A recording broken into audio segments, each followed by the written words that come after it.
Hello all, it's Vanessa Love. I have started this for the third time, and I'm like, oh my gosh. I was like talking for quite some time before I realized that it wasn't recording. So I'm like, oh my god. I just had to like kind of figure out what was going on. And I had just minimized the screen so I could look at something, and I'm like, oh, I don't have to minimize the screen. It has to continue recording. Alright, I'm Vanessa Love. I'm figuring out my camera and my computer. They're not talking. They're not also being nice to me right now, so we're gonna figure this out. Alright, so I wanted to talk about legally insane and how I had said that, like, there is no legal insanity. Like, you don't do X amount of drugs. Like, I've heard this with LSD and weed and maybe PCP, where it's like, if you take too much, you will be defined as legally insane. And I'm like, okay. The way that people describe that, though, is that you could just be walking around one day take some LSD, and then, like, bam, legally insane. Like, just, I don't know, stamp on your forehead. People, the men with the white coats, come to your door and tell you that you're legally insane now. I don't know how they think that whole process works. They don't even seem to think that you have to commit a crime. It's just do LSD or weed or PCP, and that's it. Like, that's all you have to do. And, like, I'm not a lawyer, but I do know that, like, there is something as criminally insane, but there's a whole definition, there's a whole thing to it that I don't think people who say, like, you could just be legally insane, I think they, like, focus on the insanity part and not the legal part, which is the most important part of that. Yeah, so I just imagine that they just worry that they're gonna do too many drugs and then be, bam, legally insane.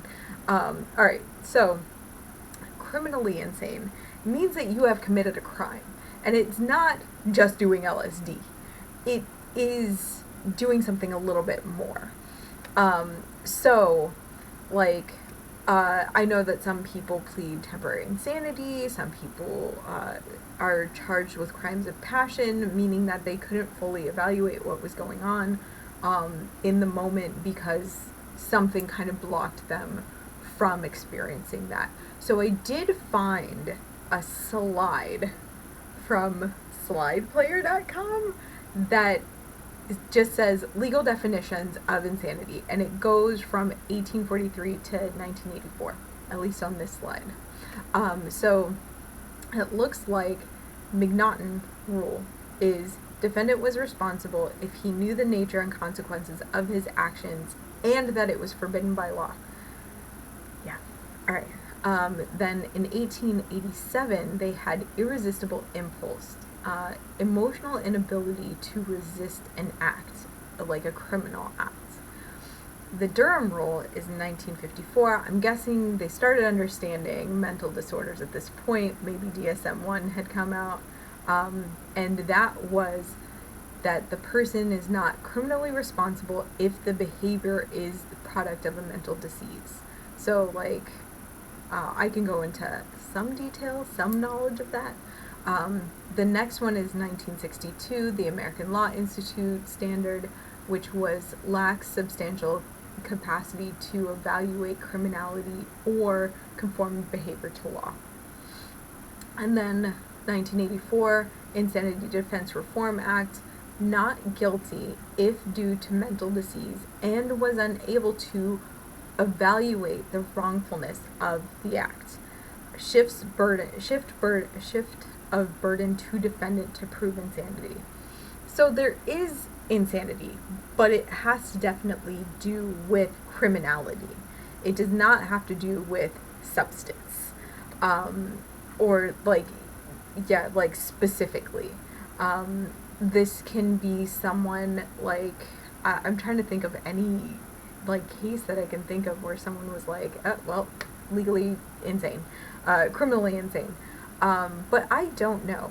I do know that there is a place in Connecticut called Whiting, and it is for the criminally insane, and they have sections that are for the violently criminally insane, where the, like, some people don't have, like, in their mental illness or in, whatever brain chemistry, what is going on with my lip? In the brain chemistry that they have, they cannot, evaluate that not to be aggressive. It, yeah, it, the people who work there usually retire early. They have, what is that called? Like, not danger pay, but like they have basically more insurances on them because like hazard pay, because the line of work is so rough and dangerous that, like, there's that. And they're kept separate and all that stuff.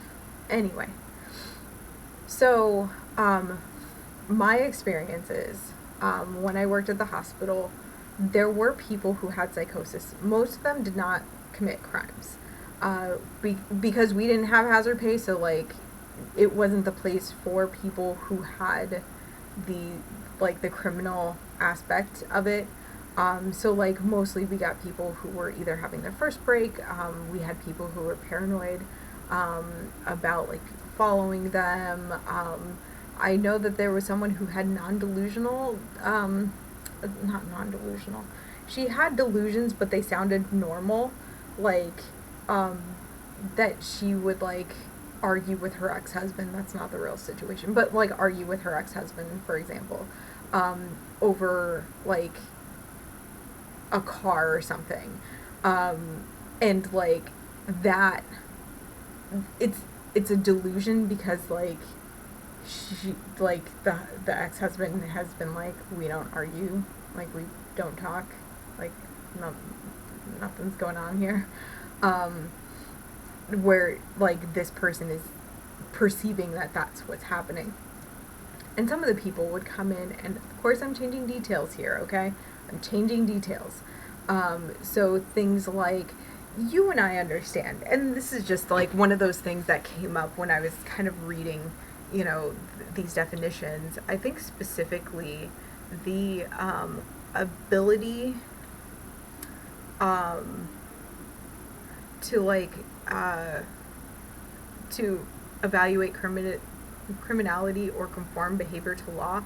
And for me, some people who experience psychosis don't even know how to conform their behavior to regular, understood status quo things. For example, you and I might go up to a sink, turn the water on, wash our hands, turn the water off, walk away. Like, we've finished with the washing of the hands. Like, we're good. People experiencing psychosis might go up to a sink, think there's a bug in there or something, decide that they want to clog the sink and turn it on and walk away.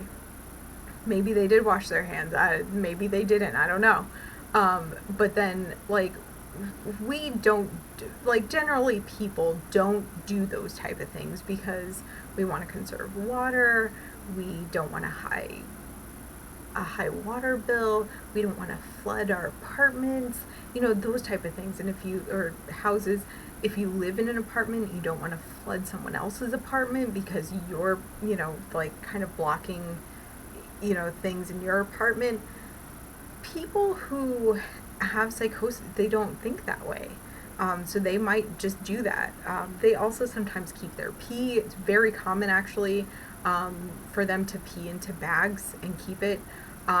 It's like, I've heard of someone, and I'm changing a lot of details here, like keeping the refrigerator open and, like, having the AC on, like, at 20 when the temperature outside is like 36 or something, where it's like, okay, how did you even get your AC to do that? But second of all, like, really, like, this is not good. Things like that, where it's like, what? Psychosis. Like that whole thing. So, like, not even being able to conform to, like, regular understood behavior, it's part of who they are.